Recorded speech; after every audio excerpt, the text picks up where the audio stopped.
Hello, awesome students, and welcome to this lesson.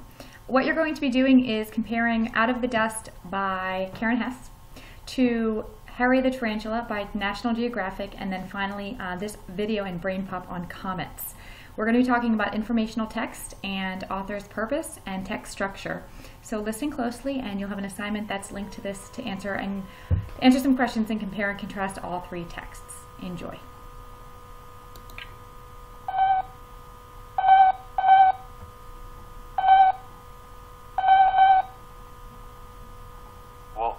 Well, that's the scariest ghost story I've ever heard.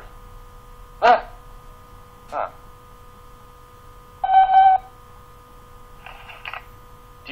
Dear Tim and Moby, is a comet the same thing as a shooting star? From Darby. No. Shooting stars are tiny rocks, meteors that burn up as they fall through the Earth's atmosphere. A comet is a large frozen mass of gas and dust.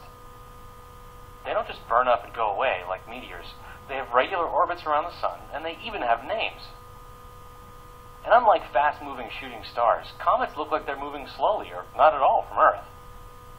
In fact, a comet looks kind of like a regular star with a haze around it.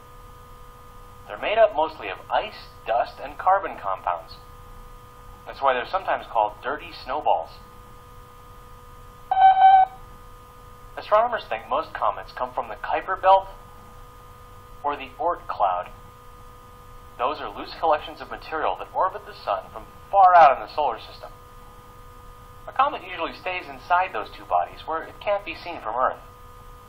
But sometimes its orbit sends a comet streaking towards the sun.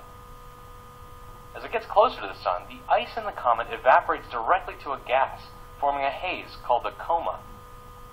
The coma surrounds the nucleus, or the solid part of the comet. Together they form what's known as the comet's head.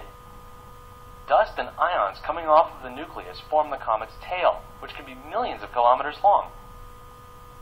The sun's gravity pulls the comet in, then shoots it either into a new orbit, back where it came from, or out of the solar system. Yeah, it's kind of a big deal when you can see a comet in your area because they don't come around too often. For instance, Halley's Comet has a 76-year orbit. That means it can only be seen from Earth once every 76 years. Hyakutake from the Oort cloud orbits the sun about once every 72,000 years. Comets formed billions of years ago from the same dust and gas that accumulated to form the planets. Comets haven't changed much since then, so studying them is like looking into the past of our solar system. People have known about comets for thousands of years. Before astronomers started studying comets, they were thought to be signs from the gods.